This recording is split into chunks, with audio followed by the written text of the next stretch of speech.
Dude, this is how the Egyptians built the pyramids. There's no other doubt in my mind. They used the truck unloader.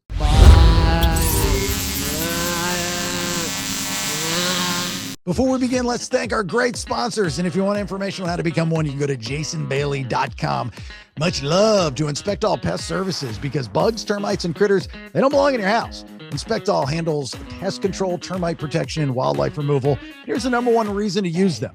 One company that does it right the first time. Bonus, they also take care of insulation, pressure washing, and gutter maintenance all across Atlanta. Less calls, less stress, better results. InspectAllServices.com. If life makes you Google lawyer, call the Aurora Law Firm. Led by the Mad Dog, Manny Aurora, this Georgia-based team handles criminal defense, white-collar cases, DUI, expungements, and more.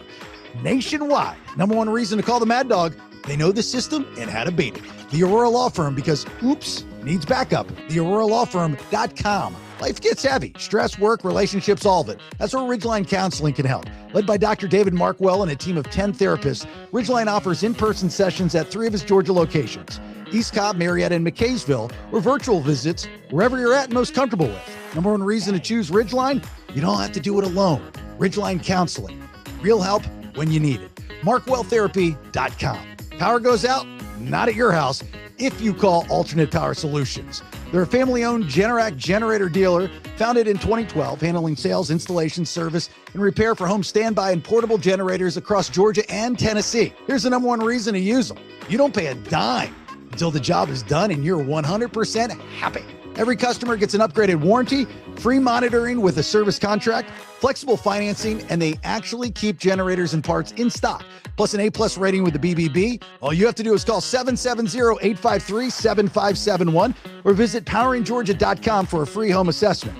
Use the discount code Bailey for $500 off your entire installation. Alternate Power Solutions, because losing power shouldn't mean losing your mind. BVM, Better Version Media. If you're looking to brand and or market your business in Orlando, use a multi-channel approach to target key areas and potential customers through digital, print, and an online presence, including listings, reviews, and an AI and SEO-ready website.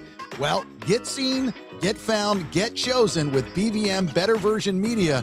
Check them out on YouTube at Better Version Media 1. That's the number 1 at Better Version Media 1. Looking for the ultimate wellness boost? Meet a live ozone therapy spa. Central Florida's first and only ozone therapy spa. From ozone therapy to red light therapy, halo therapy, presso therapy, PEMF grounding mats, and even in-house ozone-infused products. A live ozone therapy spa's got everything to help you feel amazing, inside and out. Repair, rejuvenate, and restore your body. Here's the number one reason to try a live ozone therapy spa, because they combine cutting-edge therapies with natural holistic care. Go online to aliveozonetherapyspa.com. Use the discount code BS10 for 10% off your services and products. A live ozone therapy spa, because feeling your best shouldn't be optional. Thanks to all of our sponsors. And with that being said, let's begin the show. Hey, good looking. It's the Bailey Show podcast. JasonBailey.com. It's a website. Yeah! There it is. It's episode 488. It's the Bailey Show podcast. It is a guy show women love to listen to with a side of laughs. On the BPX, the Bailey Podcast Exchange, 3 different shows, 5 days a week, 1 feed. Get your details and hit your subscribe button, jasonbailey.com, so you get all of the episodes of the BS. If you're not subscribing, and you can only do that from jasonbailey.com, you're not getting all the episodes. I hate that. I'm not talking about subscribing to Spotify. I'm not talking about subscribing to iHeart or Google or the Apple. I'm talking about subscribing to the podcast. JasonBailey.com. Also a list of our great sponsors. Thank you so much to each and every one of them. If you need them, please reach out. You already have something in common because you both listen to the shows, fans of the show, so on and so forth. So that's kind of cool. You already kind of have like an in. It's a hookup. Thanks to our newest sponsor on the list there, BVM. That is Better Version Media. So they brand market your business, and they're based out of Orlando. They use this multi-channel approach target key areas, potential customers through digital, print, and online presence. So if you need some help with your business in the AEI SEO ready world, they do all that and more. BVM, Better Version Media. Best place to go is on YouTube, be honest with you, at Better Version Media, the number 1. And they got all kinds of clips up there and stuff. But I mean, that's the world we live in, man. If you're not doing that, I just had an audit for both jasonbailey.com and AliveOzoneTherapySpa.com. It's like, you need schema markup. You need meta tags. You need, I'm like, Jesus, dude. There's only so much time. I can't go through all this. So it's a thing. It's how people find you. That's how they get to you. But all that is on jasonbailey.com. Subscribe to the newsletter as well. It goes out every Friday. People dig it. It's telling a cool story on Tuesday's released episode about Ian Bagg. He likes the subject lines. You know, I mean, he's learned a little bit about something with the Pringles guy this past week that everybody's talking about. They're like, mind blown. If I wasn't subscribing to the BPX newsletter, I would not know that about the Pringles guy, and it is a great conversation starter. So subscribe to that. That's free, jasonbailey.com. Follow us on all of our socials for all the different shows. Again, on the website, questions for the Mad Dog Manny Aurora comes on a couple times a month, so on and so forth. All right. Thanks for being here. My name's Jason Bailey. Right there, that is the Bald Badger. Benjamin. Hello, Benjamin. This guy. That's me. That guy in a little white tank top. This one ain't little. This is the hoodie I was talking about on yesterday's show. See, is it? I'm sorry, I can't see the logo. Oh, look at there it is. Yeah, it's too low. She put it too low. Shoe logo. Yeah, looks like I'm wearing a KKK cloak. Because it fits kind of weird up here. But anyway, I like it. We'll get that fixed. Dude, I have got some knowledge to drop some knowledge, y'all. This is pretty cool. I got to tell you, I'm doing a project. Now, I haven't done many projects since I moved to Orlando. When I lived in Atlanta, as many of you know, I was Project Daddy, right? Every single weekend. It was bit after bit on the air because, to be honest with you, you guys know this, I'm not great at it, but I get credit for trying hard. And that's the projects? Yeah, you know, there's something to be said about growing up without a dad. And so if you grow up with a dad, your dad is the one that teaches you how to find studs. The dad is teaching you little tricks of the trade, how to get the screw out, what tool to use, what tools do which things, how to do this, how to do that. I didn't have any of that. So it was trial and error through stepfathers and father-in-laws and just by myself. Okay. You know, so that's a thing. I mean, that really is a thing. And I make fun of myself for it because I didn't know how to do these things. So when we moved to Atlanta, we bought this perfect house, which I'll kick myself to the day I die selling it. We raised our family in it, but when we bought it, it was renoed. It was a renoed house. And then when we bought it, we renoed the reno. And there was a lot to reno. Even though everything was new, it needed renoed. We wanted to make it our own. We were even told by an appraiser that we over renovated the house, which I'd never heard that term before. And through that process, I did a lot of cool stuff and learned a lot of things. And I bought a lot of equipment. So I would go on the air and share my stories. And I'd be like, dude, this week I needed a, because I didn't have one. So I'm doing this project outside where I need a, bang, bang. And so I had to go to Home Depot. And were you buying a lot of standard issue thingamajiggies, or were you buying contraptions? What do you mean? What is that? Like were you buying, a certain type of drill bit or something? Or were you buying like as seen on TV?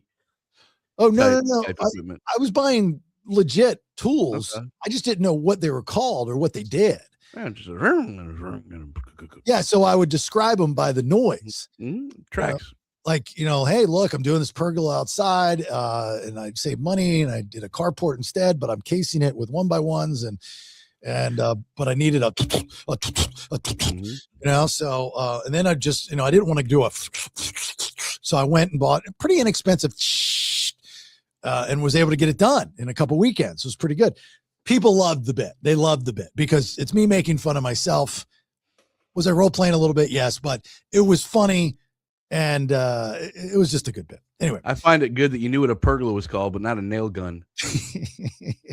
Well, it's more fun to describe a nail gun with a noise than it is a pergola. Pergola is a fun word to say, anyhow.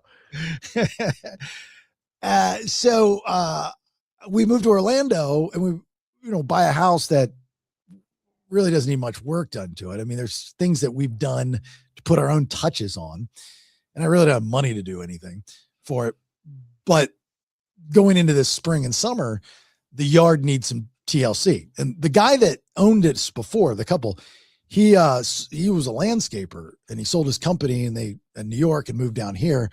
He did a really good job on the landscaping, but the yard needs aerating and the seeding and stuff. And there's a lot of, this is like a half acre of land, so it's a good sized piece of land. There's a lot of flower beds with mulch in them. We get a lot of rain in Florida, right? Unless it's dry season, but a lot of rain. That mulch washes out. So you're looking at every year filling that up. That's a lot of mulch. I'm like, I don't want to do this every year. I'm just going to put rocks in there. I love rocks, right?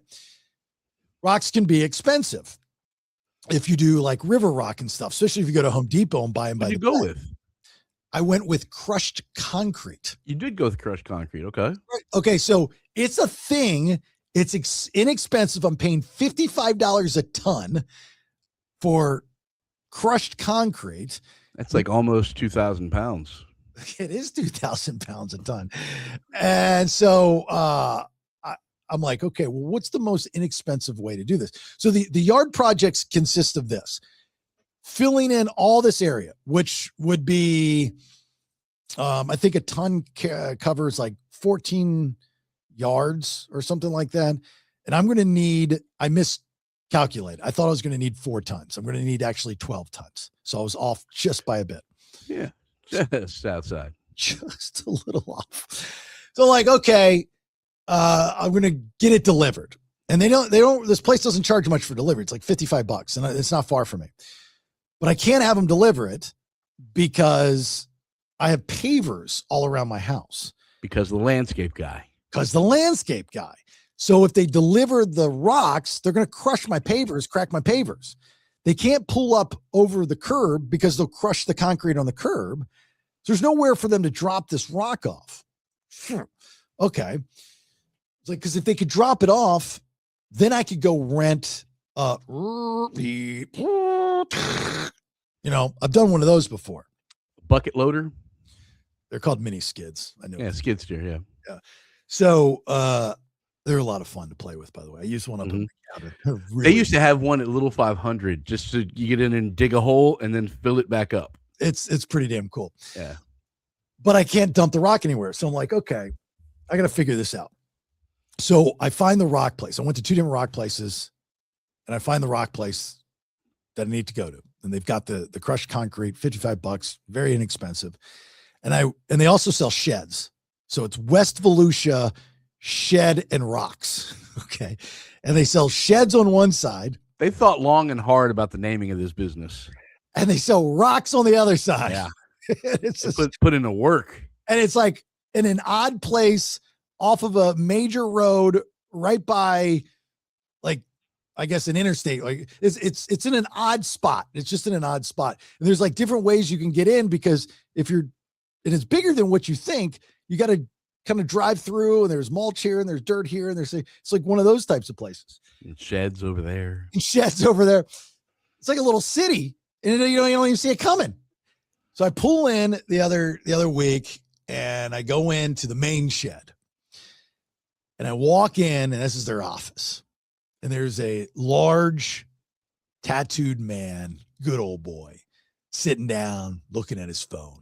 Got a long gray beard. Do you remember his name? Just large, good old boy, man. All right. And then there's this tattooed woman. She's running the show. Mm-hmm. And the place smells like cigarettes. Chuck and Janice. I was like, that's cool, man. I haven't walked into a building that smells like cigarettes since like 88. This is cool. And I even saw an ashtray on the desk. I'm like, they smoke in here. That's cool. Do they have a wall unit AC in there too? Yeah. They have a mini split. Yeah. No, they had the wall unit. They had the window unit. Unit. And so I said to the lady, I said, hey, how are you doing? But this is what I'm doing, my project. And she didn't really care all that much. She's like, just tell me what you want. And I was like, well, I just drove around. I said, I think I want to go with the crushed concrete, but I got to figure out a way to get it to my house. And this is how much I'm going to need. And, I'm explaining it to her. And the large man in the corner goes, I wouldn't do that. And I said, wouldn't do what? I wouldn't drive. I wouldn't feel comfortable driving my truck. He's the driver. Wouldn't feel comfortable driving my truck up over those pavers. He goes, if you want to do it, you're going to have to sign a piece of paper because I ain't being responsible for them pavers. I said, I understand that, sir. Thank you. Thanks for being honest with me. I said, you guys any suggestions on how I can get all this rock in my backyard? He turns around. He looks outside the window. He goes, you got a truck? I said, I know, but I don't want to sit there. It's more of a pain in the ass getting the rocks out of the truck than it is doing the project. And then once I get them out of the truck, then I got to spread them around. I was like, so I'm doing like 2-3 times the work. He's like, why don't you get a truck unloader? So a truck unloader? What's a truck unloader? He pulls it up on his phone.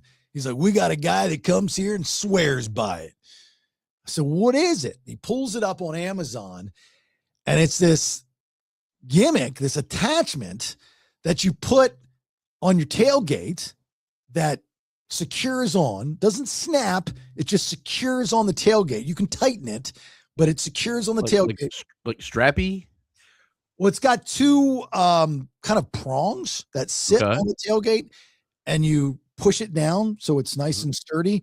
Then it's got 2 straps that you will go around the tailgate, come back, tighten for secure purposes. And then in between, there's a rod, and on that rod is a tarp that unfolds, that you can pull out. So the idea is that you put your tailgate down, you pull this tarp out that fits in between the tire wells in your truck bed, and then you put whatever it is, rocks, mulch, dirt, on the tarp, and then there's a winch that you put on the gimmick, and then you winch it out. So it's like a conveyor belt. You understand? Yeah. I'm like, that's absolutely brilliant. Whoever thought of this idea is absolutely brilliant. I'm mad I didn't think of it, right? It's got to work. This makes sense. Things that make sense should work. So I see it on Amazon. There's one for $85, and it's got a 2,000 pound limit, which is 1 ton, or I can spend $158 and get one that does 2,500 pounds. I'm like, I'm getting that one. So I buy that. It's going to be here. It's a third party, I think. So it's going to be here like 4 to 5 days. And then the lady with the tattoos that smokes cigarettes says to me, I think they got it at Harbor Freights.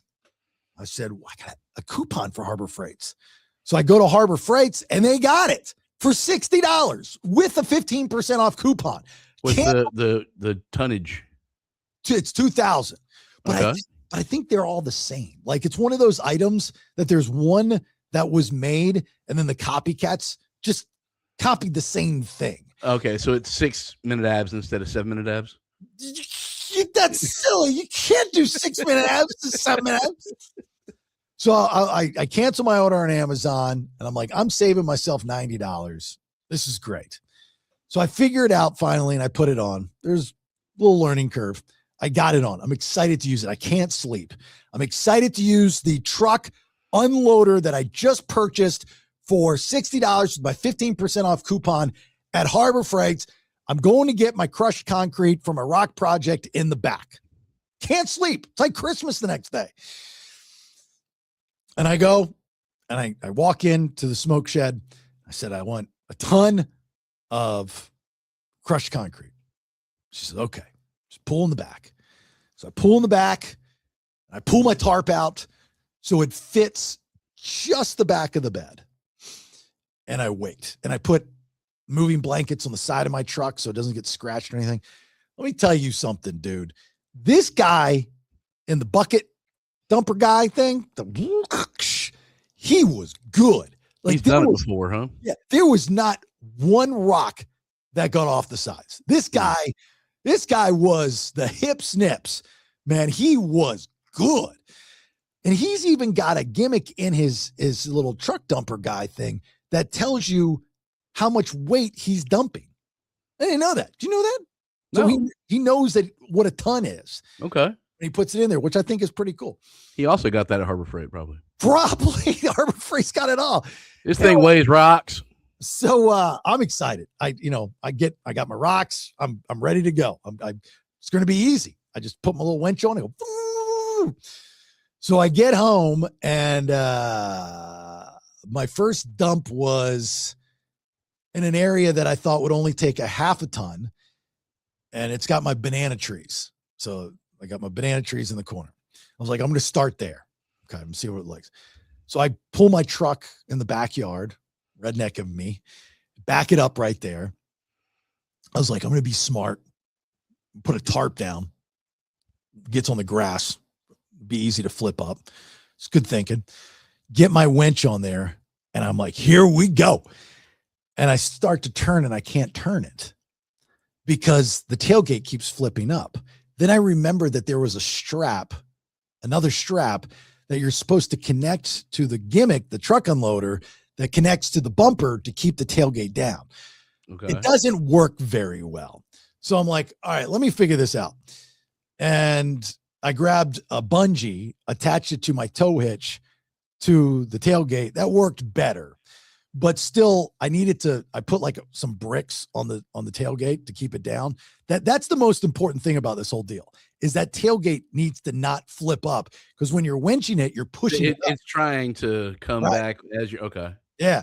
So once you get that down, dude, the thing works. The truck unloader gimmick that you can buy at a Harbor Freight for $60 with a 15% off discount. If you get it in your email, if you're up to sign up to the newsletter thing, it works like a charm. It was like a conveyor belt. I was blown away. I'm like, dude, this is how the Egyptians built the pyramids. There's no other doubt in my mind. They used the truck unloader. How'd your shoulders feel? It was fine. Now look, you got to have some athletic ability. I'm not going to lie to you. Okay. Even if you're not a master wincher, and I'm not a master wincher, but I consider myself a fairly fit guy. You got to put your legs and your butt into it. So when you're winching, think of yourself as one of those little fellows in the Polar Express that are on the train track that are doing the pumpy train cart. Okay. So up, down, up, down, up, down. Don't just try to use your shoulders and arms because everything is all about your hips and your legs. So you gotta squat, push up, get a little hip thrust, make things a lot easier. I got 2 tons. Then I look in the back of my truck and I noticed there's a quarter of the rock still on my truck. So the tarp on the truck unloader, it slid underneath the rocks as I was winching it, right? I'm sure I missed this in the direction. So I'm like, okay, trial and error. So that was a pain in the ass to get the rest of the rocks out. And that was my first go. It wasn't perfect. Inspect All Nick is in town because he comes down for therapies at Alive just to hang out and whatnot. He's like, I'll help you. And I felt bad. I was like, I don't want you to help me. You're down here kind of vacationing and stuff. I don't want you to help me. I was like, I'll take the help. All right. So I was like, look, this time what I'm going to do is I'm going to put a tarp down first. And so I went and bought a heavy duty tarp. Oh, no. I put a tarp down. I had a big tarp, but it was a blue tarp. It was the light tarps, not the heavy duty tarps. It's like a gray one. You need a gray one. Yeah. So I'm going to put the tarp down first. And I think I need to pull the truck unloader tarp as far out as possible, like as far out, because it goes a lot more farther out. And then put the rocks on and then wrap it up like a burrito, tie it down, come home and then do it. You understand what I'm saying? Kind of. I got to see the thing to really get a full grasp of how this situation works. So we go get some rocks, same situation. Everything's normal, but we do this different workaround. We come home. He stands on the truck bed, which was very helpful. So he becomes the bricks. And I winched it out. Everything is out of the truck. And Not one rock. Well, so some rocks were left behind, but they were on the tarp. So we just pulled the tarp and got the rest of the rocks out. Now here's the problem. tarp ripped because it was a light tarp.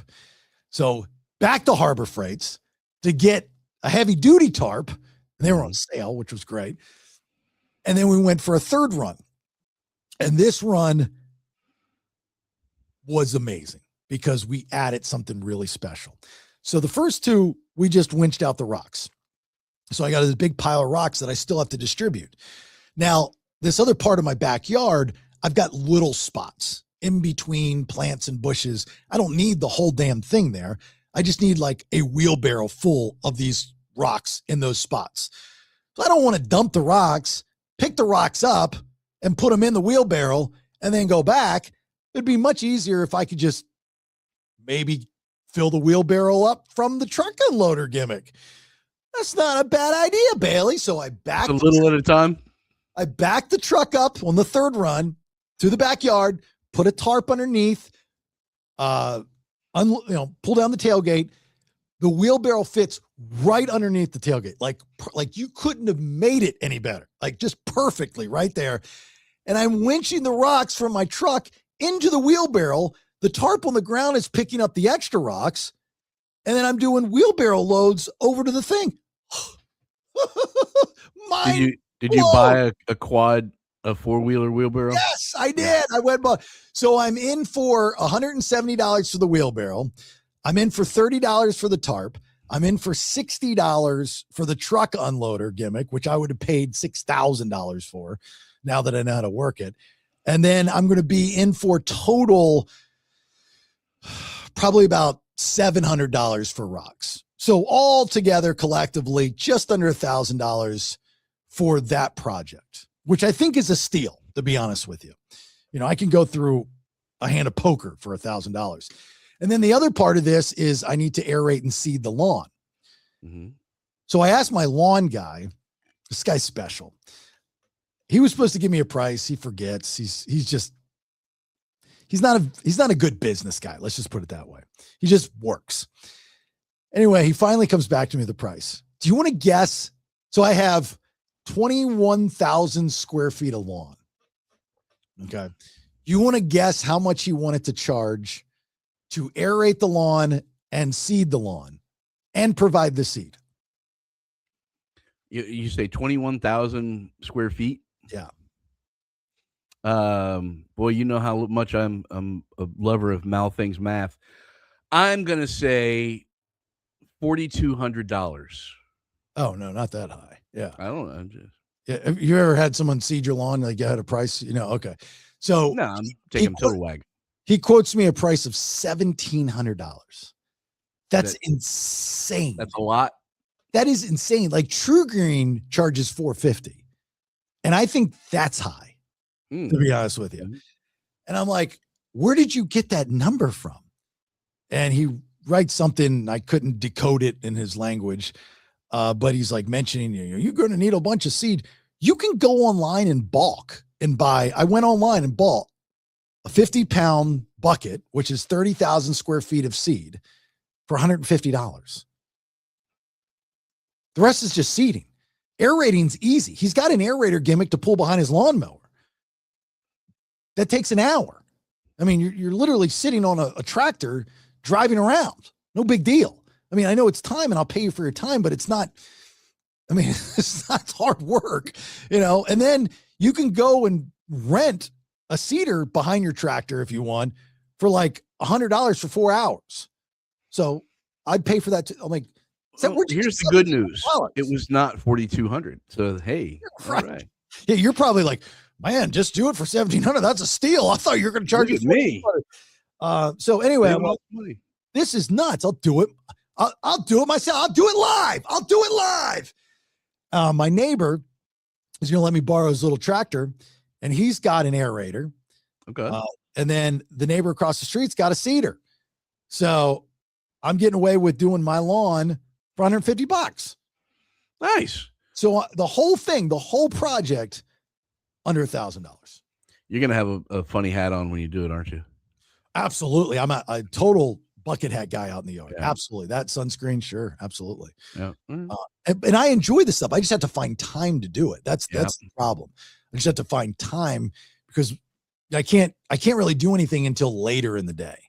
Later in the week. So I just gotta find time. It's gonna be a thing. But it's very exciting. Very exciting. Man. You're gonna have a green lawn for the first time in ever. No, the lawn, like Florida's, we have Bay Vista grass, which is kind of the worst kind of grass. Like we had St. Augustine in Atlanta. Our grass was beautiful, absolutely beautiful. St. Augustine's the stuff you can walk on barefoot, right? Oh, it's cushy, phenomenal. It's great. And I had all that put in. I had ripped up to dirt, put in irrigation. I did everything from scratch. So our lawn is kind of like Band-Aid fix repair. Mm-hmm. And you got to continuously kind of reseed. So, and Bay Vista is Bahia. Bay Vista is a street in Sarasota. Bahia is a weed, so it's kind of a weed anyway. We have these spots, and I'm assuming the spots are a different type of grass. And so that's where you get those brown spots. They're called dead. Yeah, you get these like brown spots. But during the summer, like full-blown sun, and when there's enough water, our lawn looks really good, minus like one or two spots that's not getting enough sun. So there is a time during the year that the lawn looks amazing. I'm just going to fix it, so it's not the end of the world. But it's funny, I used to have True Green, and then they did a horrible job, so I fired them. And then I was looking for another service. The guy I had in Atlanta, Dave, was awesome. His company was amazing. But I called up Massey, to come out there and give me a quote for the yard. This was last year. I thought that was pest control. They also do the yard stuff. I didn't know that. Okay. Yeah. And they come out and the lady's like, I can't help you. Like, what do you mean you can't help me? Is this your job? Like to like make that better? She's like, I talked to my boss. There's nothing we can do for you. We can paint it. It's like going to the doctor and be like, yeah, sorry. There's nothing we can do for your son. It's stage 4. Your yard is stage 4. Like, you just saw him. Like, you were here for 5 minutes. How do you know he's going to die? I just got a feeling. I talked to the head of the hospital. He said the same thing. There's nothing we can do for you. I've been doing this a minute. I just know. You know what your yard's missing? This is the big thing that your house is missing. I know the answer. It's missing a couple things. Okay. I know you want to tell me, but I can tell you. I know what you're thinking. Go ahead.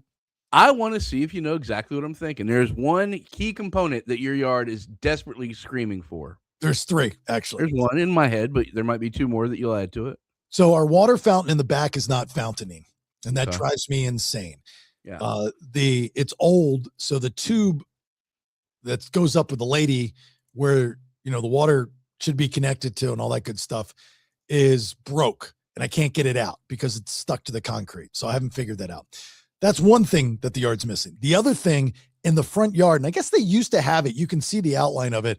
You need a kidney planter in the front yard with some flowers, elevated mulch, kind of thing with different plants and stuff like that.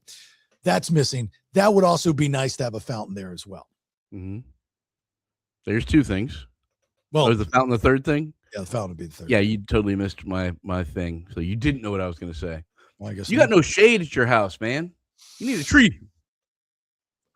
They took them out. There's one tree on the side. I'm good. I don't want trees by my house. I love having a little shade, some coverage, something to go sit outside with some lemonade. Yeah, I love shade trees. We've got that. We've got a lanai with a cover. That's not a tree. No, I don't want a tree. I mean, I know, but tree's going to fall on my house. I don't want it. Okay. I don't want it. I guess there was a rule in this neighborhood when it first was built that you're supposed to have 2 oak trees. And thank God they don't have that rule anymore. And not that I'm not a tree hater. Don't relax, people, but I don't want the trees. We have 1 oak on the side of our house, which I probably am allergic to. And then we just have palm trees. So I understand what you're saying, though. I understand you want to sit under a tree. You want to have I love it. And honestly, as much smack as I talk about Deltona, there are some sections of Deltona that have beautiful Florida tree coverage. Yeah. And I just love that part of it. Deltona is a beautiful little hidden gem in the state of Florida that people give a bunch of hell to because a bunch of weird people live here, but it's beautiful in some spots like my neighborhood. Pockets, yes. Pockets of Deltona. Pockets full of goodness. Pockets full of They're hot. sunshine. Pockets full of sunshine. Deltona's got hot pockets. Hot pockets. So anyway, follow me if you're not already on social media, and you will see this truck unloader thing. I've been posting a lot about it, a lot of videos about it. So, and I even have some to go up there with the brilliance, the ingenuity of the wheelbarrow winch. I mean, that shit was good. That was good. You know, it was pretty. How long does it take from the time you get to your house to have an empty truck bed? If I'm wheelbarrowing or just unloading it? Just an unloaded situation, just putting it in a pile somewhere. 3 minutes, 2 minutes. Oh, that quick. Okay. Yeah. I mean, I get it out. Yeah. No big deal. If I'm wheelbarrowing it, probably 15 minutes. Okay. That's what's great about it. Like the biggest pain in the ass of when you're moving rocks is getting the rocks out of your truck or the mulch out of your truck or the dirt out of your truck. This damn thing, and make sure you put the tarp down underneath the tarp. That was my next thing. You got a nice truck. Did you scratch your shit out of it, or you should get Rhino line?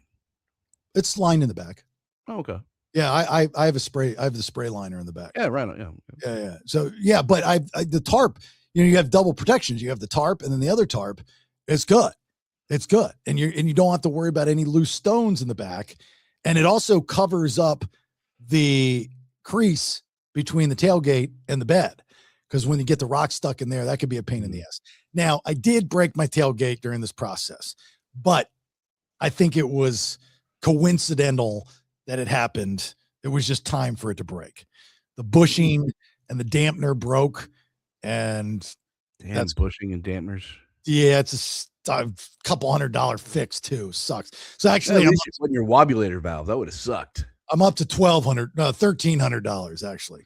So with everything else, well, the money that I'm saving, I can get the new gimmick for the tailgate, and we'll be good. Straight like skull. So anyway, I know it was a long story. I took a while, detail oriented. Some of you appreciated it. Some of you will like it. Getting into spring and summer. I look forward to seeing the after. I really do. You know what? Actually, you know what would be helpful to you guys listening is if you reach out to either Harbor Freight. Is it freight or freights? Freight. Harbor Freight, and this truck unloader company that sells these things, and tell them that I was talking about them on this podcast and all this love that I'm giving to both companies. They might advertise with us. So like, if you could reach out to them and be like, dude, I heard on the Bailey Show podcast, this thing is amazing. They might be interested. That'd be cool. Being Throw some coupons. Oh, dude, I would I would be the best salesperson for this truck unloader thing. I want to meet the owner or the inventor. This guy's brilliant. So simple. Makes so much sense. Why was it not invented earlier? Just makes so much sense. Conveyor belt. I mean, that's essentially what we got. We got a conveyor belt that's temporary in the back of your truck. The next step of this invention would be to make it motorized. Can you unload other things? Can you put like a credenza in the back of your truck and then crank it out? As long as it's 2,000 pounds or less, yeah. Okay. You could do midgets. You could do cocaine. You could do malt. Dude, I want to conveyor belt midgets. You can do, as long as it's under 2,000 pounds, you can conveyor belt anything you want with this truck unloader gimmick. Did you know I found out that they recently passed a law in Florida that you can no longer throw a midget? Oh, yeah. The 90s killed that. We used to do that all the time at the bars. Yeah. I don't know when that law passed, but I just found out. It's a sad day in Florida when you can't just pick up a midget and throw them. Well, memory serves, anytime that I was around midget throwing, they always were okay with it. They had the Velcro suits on and crap. They never once said, don't throw me. Like, I never heard a midget say, don't throw me. So I understand you got to pass the law because it's this day and age. And I get, perception is reality. I don't disagree with that. But don't beat up on what was done in the 90s. It wasn't like we were trafficking midgets and throwing them against their will. They were willing and able. Did you had the big bullseye wall that you'd pick them up and chuck them like darts? Yeah, like Wolf of Wall Street. Yeah. I mean, that's what the bars would do in the 90s. They'd have the midget wrestling, and they still do. Mini kiss tours and all that stuff. it's for some reason people get weird talking about midgets. There's just a story of a midget that killed somebody, and there's video of him. No, not he was a midget and he was losing. Well, he wasn't a midget until he lost all his limbs. He was 3'11". He had no legs. Was it because he had no legs, or I think he was a midget with no legs and arms? Like he was. I don't think he was a midget before he got amputated, but I think since it was as a child, he was raised just a short person. But are you a midget if you don't have legs, or are you just really at a disadvantage and short because you don't have legs? It's a deep philosophical conversation. I think that midgets and dwarfs have a different sized torso. This gentleman has a normal sized torso, but he doesn't have legs or full arms. He's a quadruple amputee. The way you tell if they're a true midget is their penis size, because midgets have huge penises. But it's according to what's his name, Brad. There's a little comedian, Brad Williams. Yeah, well, I've seen them. I mean, it's kind of an optical illusion because it's big for their size. Okay, you see what I'm saying? But it's standard issue for us.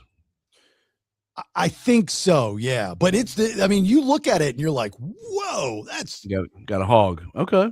That's crazy big. I mean, that's ridiculously big. But that's how you would tell a little person is by the size of their junk. I mean, if you just like drop your drawers, Jesus, if that's your reaction, then they're a little person. But in the case of the possible midget murderer guy, if you're saying he's just short because he's missing his legs, and if he's got a small junk, you're right. But I don't know. I haven't seen his junk. I haven't either. We should ask. Can we see your junk so we know? But I think the news stories refer to him as a midget. Okay. Yeah. He very well might be. I don't know. I just know that I've seen him, and all I could focus on was he ain't had no arms and legs, but he could still kill somebody and carry their body out of the house. The dude would scale trees without arms and legs. That's badass. I mean, that shaves off 5 years from his sentence just for him being able to do that. I mean, he was deadly with a cornhole. Yeah, he was playing cornhole and nailing them. Cornhole champion. Like, that guy should be a poster child for amputees. And unfortunately, he took someone's life, which is frowned upon in the whole scheme of things. But outside of that, he's a champion for amputees. He's going to be a poster child. Yeah, he's like the Mr. Perfect from the old WWF days of today for amputees. Except for the whole killing thing. Yeah, minus the murder stuff. If we can look past that and be forgiving, and I don't know the story, and just say this dude is a champion tree scaler and a master cornholer, and he's got 0 limbs, you the man. Yeah. I mean, this guy was scaling trees like Mario. Yeah. I mean, he's just killing Spider-Man stuff. Just it's pretty bad. I saw him shooting. I didn't see him shooting people, but I saw him shooting rifles and handguns, and he's very proficient in both. Yeah, he had like a little I guess he's got kind of like a little nub in the nub. Little trigger nub. Yeah, I think that's what it's called, a trigger nub. A trigger nub, yeah, which he was able to shoot. He had a big old revolver, like a 357. Just, and the gun looked huge. Oh, the gun. I thought you were talking about his hog again. No, it looked like a cartoon, like just a pow, pow, pow, I'm going to get the Wesley Webbit. He's got the big old shotgun with the horn thing on the end of it. Like a musket. That kind of thing. I want to talk about Vince Vaughn and Theo Vaughn on this episode, and we'll wrap things up here in a little bit. I don't know how many of you saw the episode Theo Vaughn when he had Vince on there, but one of the things they were discussing is just comedy in general. Vince Vaughn is out promoting his new show, The Knicks or something. He plays 2 different Nick characters. Full disclosure, I love Vince Vaughn. That is my Great White Buffalo interview of anybody. If you were to ask me, I can deliver any guest to you. Who do you want? It would be Vince Vaughn. That would be money. I think Vince Vaughn is more brilliant than people give him credit for. His style of comedy his delivery of communication, his way of working with people and the chemistry that he develops and how he develops it. There's just so many things about him that I don't think he gets credit for. I think he's one of the great comedians of our time, to be honest with you. And I love his honesty too. So he's, Theo Vaughn, Vince Vaughn, spelled differently, but still Vaughns. They're talking about comedy and the state of comedy. And then it gets into talking about late night television. And this is how the conversation went. I think it's one of the reasons why, like, I've seen a lot of the late shows have struggled. Because all they did during the only person they could make fun of at a certain point was just like white redneck kind of people, and it fucking tanked, and then everything tanked after that. Think about that. But see, they never get it right. The podcasts have gotten so much more popular with less production, less writers, less staff. And I think that the talk shows, to a large part, became really agenda-based. Yeah. They were going to evangelical people to what they thought. You know what I mean? And so people just rejected it because it didn't feel authentic. It felt like they had an agenda. And it stopped being funny, and it started feeling like I was in fucking a class I didn't want to take. Yeah. Do you know what I mean? Oh, for sure. I'm getting scolded. People are going to tune into a podcast more so because they want to feel like people are having a real conversation. It's interesting to them. But if you look at what happened to the talk shows and why their ratings are low, it's got only to do with the fact of what you just said, which is they all became the same show. Yeah. And they all became so about their politics and who's good and who's bad. And it's like, imagine sitting next to someone like that on a fucking plane. Oh. Bro, you'd be like, how do I get out of this fucking seat? I would fart right next to them. Holy cow. Yeah. You fart your way out of it. Yeah, dude, I would. And I don't like that kind of humor, but that's funny. I feel like they watched some of our previous shows because we've had this conversation multiple times. Yeah. So I made a long post about this on my personal Facebook page. There's one thing that they failed to mention, and maybe they did. Again, I'm acting like a lot of people that listen to the clips that I post on social media. You don't listen to the whole thing, so you can't understand everything they fully said. But I don't know if they talked about authenticity. That's essentially what they're talking about, or what they're alluding to, is the lack of authenticity. And to me, there's nothing more important. That's your exclusivity, is your authenticity. There's nothing else that can set you apart other than you. And I always subscribe to this is that my opinion and what I'm talking about, like the story I just told about the truck unloader thing, right? Mm-hmm. There's a very, very good chance you will not hear that story at that moment on that day anywhere else in the world, because that's my story. That's my story I'm sharing with you. Now, some of you might go, it went too long. It was boring. It wasn't funny. It wasn't this. It wasn't this. Yeah, maybe, but it was authentic because it was mine. And that's the exclusivity. I think I've told the story before, but in the, 2005, I just achieved my first kind of success by myself in radio. I was hosting an afternoon show on a rock station, and I was doing this hybrid type of show, music and talk, more music, but it was more talk than a normal afternoon show should be on a station like that. I didn't quite understand it because when I first got the job, I thought I was doing a talk show. No one sat me down and said, this is what you do. Radio's not very good at that. They don't tell you what your job is. And I was still new, right? So I started doing this talk show in Afternoon Drive. I wasn't playing any music. And that was when Bubba Ray Dudley first got kind of bitten by the bug of radio. He had just left WWF, and we had become friends. So he was coming and sitting on the show. My boss hated it, hated him coming on, and was like, what are you doing? Like talking, like, what are you doing? I don't know. That's what I thought I was supposed to do. It was bad. It was bad radio, horrible radio. But I was defending it because I thought it was right, because no one told me different. So finally I was brought into the boss's office, and he said, what are you doing? He goes, what are you doing? You're not playing any music. And I was under the impression, like, if I played music, I wasn't good on the air, you know? And so he's like, it was the first time I was ever threatened with losing my job. I'd never been threatened before. So he threatens me. I was like, oh man. So he's like, you need to listen to your program director. So I was like, okay, I'll give it a shot. And I did. Thank God I did. One of the most valuable lessons I've ever learned in my career. And he just taught me about the first exit ramp and doing this. And he was like, just, get to this level and then we'll get to this level and baby steps, and I relinquished my ego and what I thought I knew and my narcissism and my just everything negative that was hindering me from learning. I said, all right, I'm going to give this a shot. I'm going to let my guard down. And I did. And it was the right thing to do because they were 100% correct. And so quickly, within 9 months, I had the number one show in 3 different demographics, which was crazy.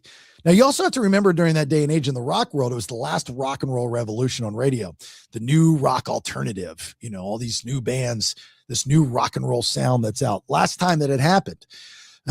And, so there was the popularity of the music. I was doing well as a show. The content was good. It was the right amount of talk, right amount of music, blah, blah, blah, blah. My name, my brand started to become bigger. I started to become known for things. And that's where I really got my footing as a personality. Anyway, one day the ratings come out and I'm number one, 3 different demographics. And it was just crushed. I mean, just huge.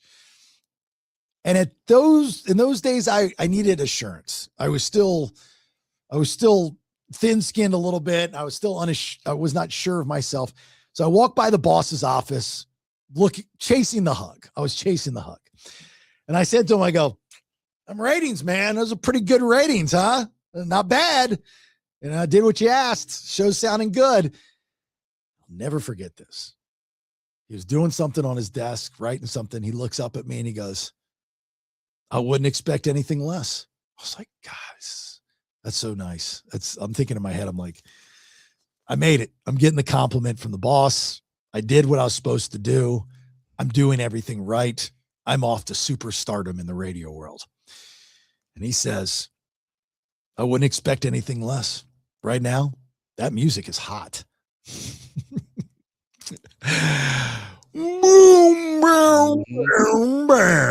Nothing to do with you. Nothing to do with me. I walked out of that. I said, okay. I walked out of that office. I made the decision. I will never play another song ever again. I'm going to get into the talk radio world. I am never going to play another song. If that's the way that it works, I want out. I just want out. I'd rather fail doing me than win doing them and not knowing when I'm going to fail, right? I want control of my destiny. Okay. If it's my content, I can control my destiny. Personally, I think music is the most polarizing thing on the radio because people associate polarizing with being offended. And I don't define polarization as that. I define polarization as something that you're not interested in enough that it turns you off.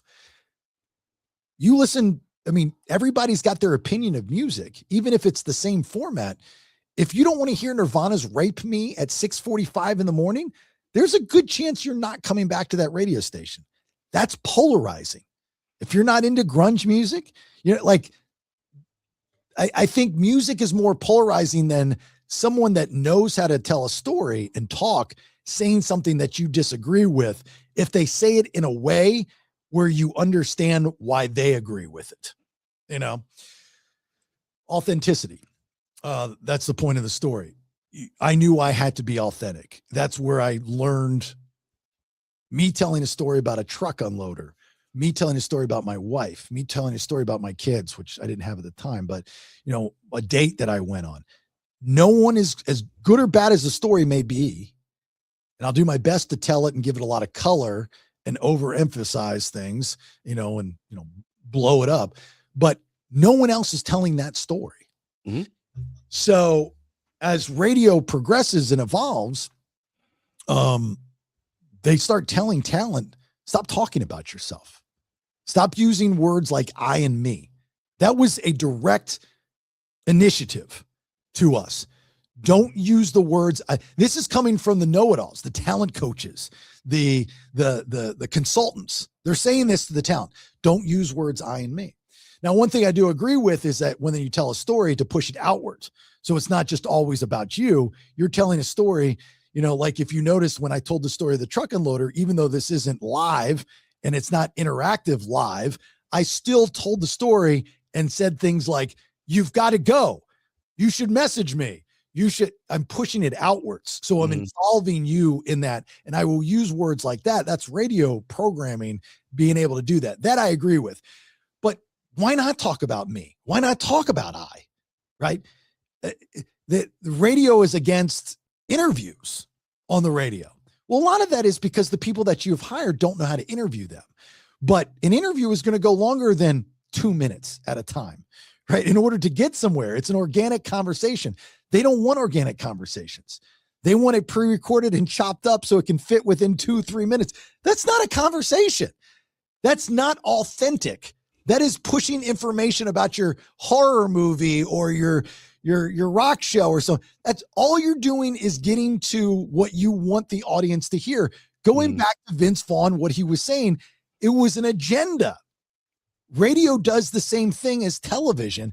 It's an agenda to fit, what they think that people need and want based off of their data that they're getting from somebody that's never been in the business. And it drives me insane. So I agree with Vince Vaughn 110%. Late night television has gone to shit. Jimmy Kimmel is like, just put him out to the pasture. I mean, there's all an agenda, and Fallon, and I love Fallon, as a comic and the creative guy, but he's so lost between Kimmel and Colbert. He feels like the big boys are talking politics. So he's got to, at some point, kind of get involved and stuff like that. Right. Like, there's things like, do you really believe that I think that you're just randomly picking a song and in a certain voice and they just happen to know the words and everybody's like, I get the production and it's television, but the acting's fucking horrible. The authenticity of the bit is there, but the organic authenticity of the execution is not there. Like, if you want to see authentic, organic authenticity to a bit that is already pre-planned, watch the Kelly Clarkson show. So this goes to hiring the right person. Kelly Clarkson is organic. She, give her direction, she goes with it, but she makes it her own and controls it. Like the games that she plays on the show, of course, people are going to have kind of a heads up and stuff like that, but they're organic, the reactions and the way that they're executed. There's a big difference. Authenticity. It's all about, and that's why she's so beloved. And then she steps away while she's on top, means that she's in control. She is a boss, right? That's even cooler. So, anyway, that clip was very powerful to me, at least it was. Yeah. I mean, that hit home. Yeah. And it's the downfall of entertainment. Would you agree? When you don't have authenticity and it's just agenda driven? 100%. It's propagated on something now. Right. Yeah. Tell me something about you. I would much rather hear about your day than your politics. Right. Exactly. And it's a struggle, for entertainers. There's no doubt about it. Understanding what the audience wants, because one person's going to tell you one thing and you kind of want to, then everybody's going to think that and stuff like that. So it is very difficult to figure out what the audience wants. I can tell you that the guy that's never done it, that's telling you what the audience wants, doesn't know. I can tell you that for a fact. But it's his job, because when it doesn't work out, the boss now has a buffer where it's not the boss's fault, it's your fault. And the consultant told him that months ago. So everybody management wise is covered. That's how the radio business works. I'm assuming television works essentially the same way, where there's a buffer for people to save jobs and the talent is always the one on the receiving end of the pink slip. It's just crazy how that works. I remember there's a talent coach. I hate calling him. I don't know what I should call him, but he comes into our show and I was excited to work with him because I'd never had one before. And I was excited because I didn't have anybody to bounce ideas off of. And I thought that's why they were there.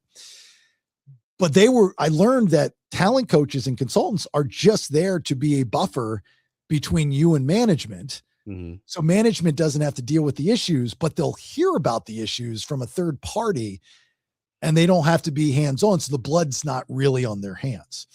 It's all gimmick. I mean, it's all make-believe. So this talent guy, who was our first coach, and he comes in and he goes, I've got this great idea for your show. I said, I'm all ears. He goes, my co-host, he was like, we're going to do what's in his head. I said, what's in his head? He's like, I've got this successful show out of Texas. It's a midday show and they're syndicated and they do what's in her head and it kills. I said, well, I don't want to do her bit. And I said, what show is this? So he tells me about the show. I look at it. So it's a black show to a black audience on a music station. And I have always had, like, I didn't want to do on this show anything that was bit specific to me or the co-host. I want anything, I'd want to do it to the lower tier personalities on the show so we can control it. Just to me, psychological, cerebrally, that just made sense. But of course he loved it because he was a narcissist. Oh my God. And so the talent coach is like, oh, it would be hilarious because he's so crazy and he's all over the place. And we're going to find out what's in his head. What's the point of, what are they looking for? What are you thinking? Or yeah, just, I have no idea. And okay. So I said to him, I go, okay, well, work it out for me. Okay, let's do the bit, work it out for me. And I said it, and I was like, set it up and then tell me how you think it would go. And he couldn't really do it. And I'm like, if you can't do that, that's not good. Again, he just wanted to put his fingerprint on something. Mm-hmm. Right. Like radio has this bit that they pay for called War of the Roses. And there's people that still think that it's real. And it's bad actors that call it the radio show, or the radio show calls them up as a florist and they find the cheater or something, but it's all fake. They're all actors and it's not real. Which is fine. I mean, it's entertainment. I get it, but it's not authentic. Like every top 40 morning show does it. And the ones that don't do it are like, I'm not doing that because it's fake and everybody else is doing it. So it's like, there's nothing authentic. There's no authenticity. And you can borrow or be inspired by another person's idea, just as long as you make it your own. You have to make it authentic. And being authentic is so simple. You just have to be you because there's not another you out there. Mm-hmm. They just don't exist. There might be a doppelganger, but there's not another you. So whatever you do, any second of any day, no one else in the world is doing it like you're doing it because you're doing it. Think about it that way. You're authentic. You're different. And that's special. And you should embrace it. And so should the entertainment world. And we live in such a politically charged environment. The biggest mistakes that all these late night shows are doing is, there's a shelf life on being politically driven, unless you're a politician. So Ian Bagg and I were talking about this over the weekend when he was in town, is that, yeah, you can speak your mind and be opinionated about stuff. But if you are guys like comedian world, like Ben Bankus or Rob Snyder and stuff, and you are all in with the right and Trump's out of office in a couple of years and he's gone. So do you think he's going to stick up for you? No. So what do you do then? You can continue to roll that dice and polarize your audience, but is it worth it? You know what I mean? Like you painted yourself into a corner. Yeah, because you have an agenda, just like Jimmy Kimmel has an agenda. Just now, I think with Kimmel's situation, and this has never come out, and it's just something that I don't know why I always go back to this, but Kimmel has got, I believe, a disabled or handicapped child. Or his kid's got a condition, and I think he's sick. Yeah, she was sick. I remember that. And when Trump did the whole with the reporter, mm-hmm. I think that set him off, and it's been like his mission to destroy him. So there's something more personal, but late night, yes, it's your show, but no, it's not your show. And I didn't realize this until later in my career with radio. My name might be on the show and they might tell me it's my show, but it's not my show. I'm leasing the space. That's all I'm doing. And I don't even have a lease own option. It's their show. It's their station. Yep. You have to play within the guidelines. So don't think anything different. Don't think it's Jimmy Kimmel's show. There's somebody that's been there before, and there's someone that'll be there after. Same with Colbert. Same with Fallon. We had a very similar conversation at rehearsal the other night for the Good Old Boys. We try to decide what songs are we going to put into the set, and we do all cover songs. It's nothing original. So which cover songs are we going to put in the set? Well, we can choose stuff that we like to play, but that's not right because we're not playing for us. If we're playing for us, we should just stay in the garage. Right. We've got to play to the audience. What are they going to enjoy? What are they going to appreciate? It's for them that we go in public, not for our sake. Yeah. Yeah. Everybody's got an agenda, and, Green Day says it, an American Idiot, I don't want to be a part of a redneck agenda. And then they change the words for MAGA agenda. Dude, that door opens both ways, guys. I mean, it's everybody, as soon as you have an agenda for a third party, you lose a lot of your authenticity. And so it's tough and it's sad because all we want to do is laugh and be entertained. You know what I mean? And however you have to do that as an entertainer, I've found over the years that if you entertain, evoke emotion, you can't lose. So, like when Inspector Nick was down, he drove down because he didn't want to deal with the airport stuff. And I was like, what'd you listen to and stuff? He's like, well, I got through, Honey and the BS, and I called up because he's pretty good with keeping up every day with the show. So we only had like 1 or 2 episodes to listen to, and then he listened to a couple other podcasts and whatnot. And he brought up a couple things that were on whatever shows that he listened to of ours. And he was like, well, I didn't know that. It was like, that was pretty interesting. And to hear that kind of feedback is cool. I get more feedback on the comment section for Spotify than I do anything else. So like the stuff that you guys say on there is great. Like Jen was talking about Primeval, the Justified spinoff, a lot of the TV shows that we talk about. Julie, which was really funny. She goes, I find it ironic that I just listened to a Botox commercial during this podcast. There are commercials that'll play during the show that I have no control over. So I appreciate that feedback. Now I went into Spotify and I said, don't fucking play those commercials. Sasha, there's a really cool video explaining how the Southern accent is really the English accent, just evolved over time. It's super interesting because they do the voices through the video and you can really understand how it's true. That's when we were talking about the new Victorian era trend that is going on TikTok. Are you saying I speak in proper English? Correct. Yeah. How about that? So if I don't have a radio show with a live interaction, that's the best I can get. I will take it. But that's the authenticity of no one else had that conversation the way we had that conversation about the Victorian era. No one told the Vicky era joke, which was not written down or pre-planned, but was damn funny. Right. So, authenticity is everything in any line of business. I mean, you could be a plumber. There's a million plumbers. What's going to make you special?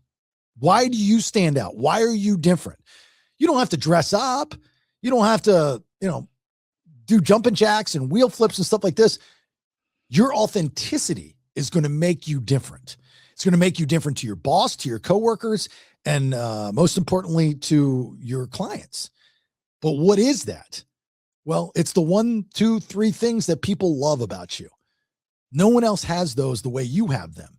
You just have to showcase that to those people. That's all you've got to do. Everybody has little idiosyncrasies. I know I do. I've got a bunch of them. I make up words and I say silly things. And if once somebody asks me a time to meet them or that I'm doing something, I give them an odd time. I'll meet you at 7:54. I'll meet you at 8:32. It's my authenticity. Am I trying too hard? No, that's just me. I've always done that. I think it's fun. I think it's goofy. Guarantee my friends probably don't know too many people like me that do those types of things. So they'll always remember me the day I die. When they go to my eulogy, they'll be like, dude, I just always thought it was funny to have me meet at some weird time, you know? Yeah, your funeral is going to be at 12:54. At 12:54, right? Exactly. You know, and then there's things that people don't know why I do certain things, like certain numbers. I use certain numbers, like in those cases, because those numbers are important to me. And it's so like, that's the authenticity that we all possess. No one's better, no one's worse, but just showcase that. And in Theo Vaughn's conversation, that's what's missing from not just late night TV show, but just the entertainment world. When I hear people on the radio and I see people on TV, but definitely people on the radio, they sound miserable. They're still doing bits that they were doing in the 90s. There's a radio station in Atlanta that hired a show from the 90s to play bits from the 90s. Mind blown. I love nostalgia like the next guy, but Jesus, Mary and Joseph. And the reason why they do these things is because they don't want to produce and evolve and cultivate something new, because there's risk to that. There's less risk to bringing back something that was once successful. And if it's not successful again, you can still hang your hat on the once successful and go, we gave it a shot. It didn't work this time. But if you go out on a limb and try to do something new and different and it doesn't work, then you're a risk taker. And when you're a risk taker, people don't want to be around you because they think you're a loaded gun. You're crazy. You don't know what they're going to do next. Yeah. Entertainment, especially radio, used to be that 110%. Nobody wants to be the first. Now they just want to be the second. Because they want to see, well, you know, if it's successful, then maybe we can do it. Well, how's it supposed to be successful if we don't do it? You know, like, how does that work? Marketing. You know, I was having a conversation with a girl that does marketing and branding for a company that we work with Alive. And we're just talking about marketing in general. And I said, yeah, it's funny. Like in the radio business, I remember the year that it was Clear Channel, the guy that made the call that said, I will no longer put faces on billboards because of one talent that was so dominant at a radio station in a market. And then when they fired him, the radio station just plummeted and it was never the same. Even still to this day, it's never the same, not the same edge. It's just another station that plays rock music. There's nothing special about that station like it was when they had him because of the authenticity. And I was like, yeah, because she was like, wow, you really are good at what you do with marketing and branding and Alive. And I said, well, I've had a lot of experience. I was like, radio doesn't do that for you. You have to learn how to do that for yourself and on a little budget to no budget. And she's like, really? Radio doesn't do that? I was like, yeah, radio's rule for talent is we'll market you when you become successful, which makes no sense. Like, we'll make you successful once you've made yourself successful. Yeah. Once you get to that level, we'll then market. I'm like, that makes no sense. So then I put it to the test. In Atlanta, we became successful without their help. And then when we got to that level, they didn't exploit it, which was the dumbest marketing move. And for a guy that was supposed to be a marketing genius, the boss, the general sales manager or the general manager, I told him, I was like, for a guy that's supposed to be a genius in marketing, this is the dumbest thing I've ever seen. I go, how do you not take a show that you have that's number one in 3 different demographics that's never been there? It's beating your cash cow show. And I'm sorry, but it's still under the same company. And you're not going to exploit this show with marketing. You're not going to do anything. You're not going to sink any money into it. We just don't have it right now. But you just gave them iPads. The other show, they bought them iPads to give away. He's like, yeah, well, their ratings are down. I was like, yeah, because I took them. I said, what the fuck? You fucking asshole. It just didn't make any sense, man. It's so agenda driven. If you're not on the right side of the agenda train, you're SOL, man. You're SOL. All right. Anyway, Let's wrap this some bitch up. Thanks for joining us. This is a freebie episode. Look, this is what we do. We just bullshit. We have fun. We talk, and maybe you like the stuff, maybe you don't. But there's 2 other episodes throughout the week of the Bailey Show podcast, but you have to be a subscriber. Please, if you're not and you liked this episode and you want to kind of join our community and be a part of everything, it's only $4.99 a month. You can go to jasonbailey.com, hit the subscribe button. It'll take you right there.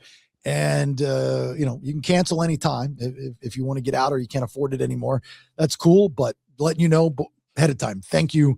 I appreciate you immensely. You have no idea, for those that subscribe to this podcast, how much I appreciate you guys and taking the time to listen, watch, subscribe, like us on all the socials, like, share, repost, regurgitate, get that on the website. Thanks to all of our great sponsors. Please, if you need one of those sponsors, use the ones that support us.